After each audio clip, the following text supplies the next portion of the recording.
Hi again, people. I didn't think part 1 would be so popular, so here's part 2 and another set of observations.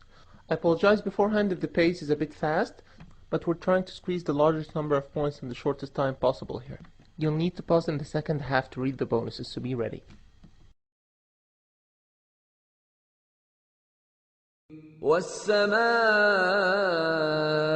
والطارق وما أدراك ما الطارق النجم الثاقب. It's amazing how incomplete Quranic translations can be no matter how perfect. The word translated as night visitor or sometimes one who hammers here, as many old interpretations understood it, is tariq, which also means one who knocks. Hold on a second. A piercing star which knocks? Does this make sense? It will. Listen.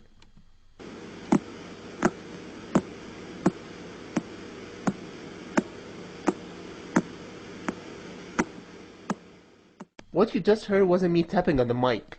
That's the sound of what they call a pulsar, a type of star which emits radiation so dense that it's capable of piercing through virtually anything it collides with. Here's a faster one.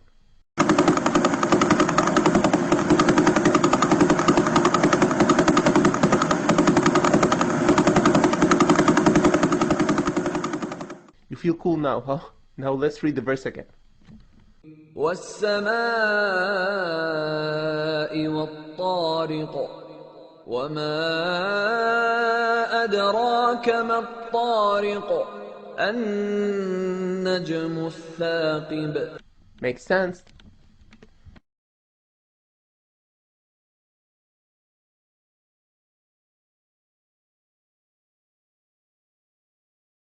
Just ask about anyone 1,000 years ago, especially Arabs, about mountains, and they'll tell you it's the firmest thing they could think of. But God says otherwise. وترى الجبال تحسبها جامدة وهي تمر مر السحاب صنع الله الذي أتقن كل شيء. How did Muhammad know?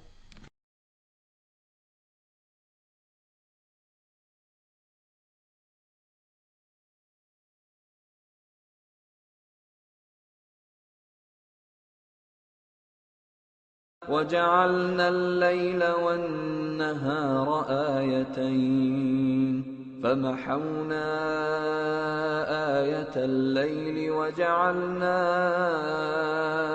آية النهار مبصرة. Today we know that the sign of the night, which is the moon, had strong volcanic activity about 3.9 billion years ago, meaning that it was illuminating before it became dull about 3 billion years ago. Hey, you're not Googling everything I'm telling you, right? Good, because you should trust me.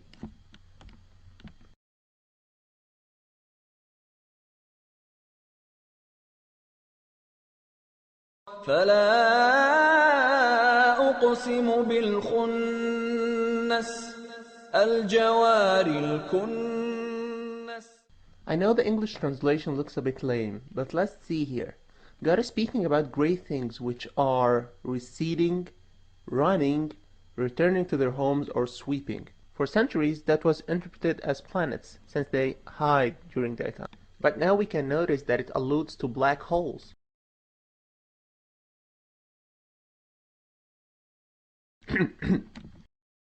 They run through space, sweeping anything and everything in their way.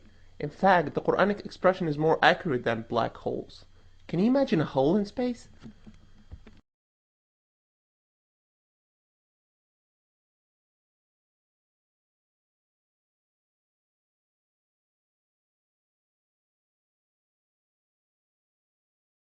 خش عن أبصارهم يخرجون من الأجداث كأنهم جراد منتشر. Why locusts?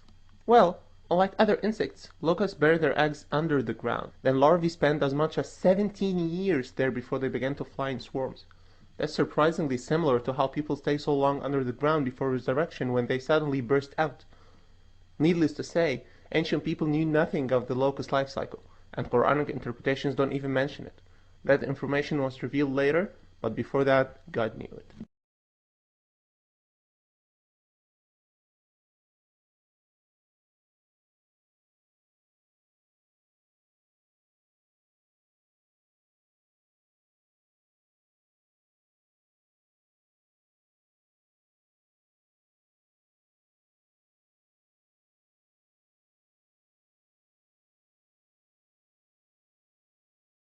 كلا لئن لم ينته لنسفعا بالناصية ناصية كاذبة خاطئة. In 2002, a group of non-Muslim researchers proved that the frontal lobe is responsible for the so-called good and bad decisions. Are you beginning to understand why did God specifically call that person's forehead lying and sinful?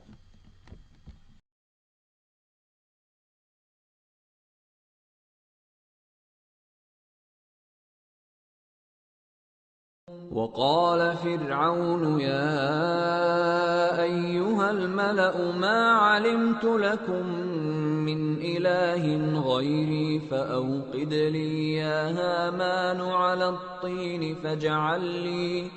فاجعل لي صرحا لعلي أطلع إلى إله موسى. Ex-Chief Paris University surgeon Maurice Bucaille, who was the Saudi King Faisal's personal physician and was later awarded by the French Medicine Academy, said in his book that he mentioned the title Haman to a hieroglyphics expert, telling him it was cited in a 7th century document. The guy told him that was impossible, since hieroglyphic was long lost at the time, and no one was able to read it again except when Jean Champollion deciphered the Rosetta Stone in 1822. Bucaille converted to Islam, but hey, maybe Muhammad just guessed it.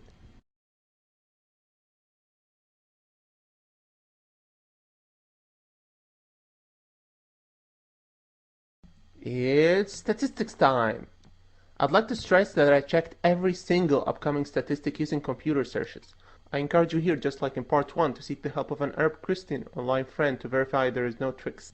But first make sure you wrap something around your head because your jaw will drop.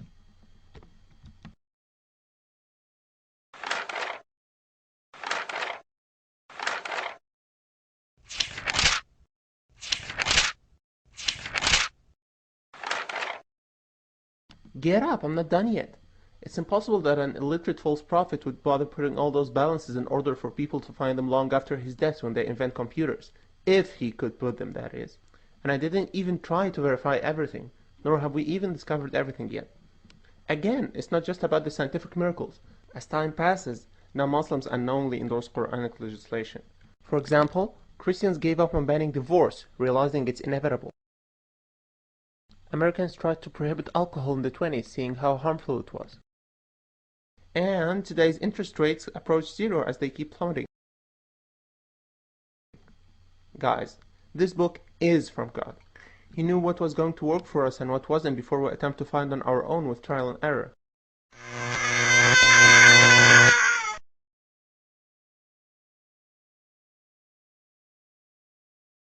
Did you know that there is a 1400-year-old unmet challenge to produce one chapter as eloquent as the Quran's Arabic? Some chapters are as short as a couple of lines. Producing a similar surah will immediately destroy the whole Islamic creed. أم يقولون افتراه قل فأتوا بسورة مثله وادعوا من استطعتم من دون الله إن كنتم صادقين.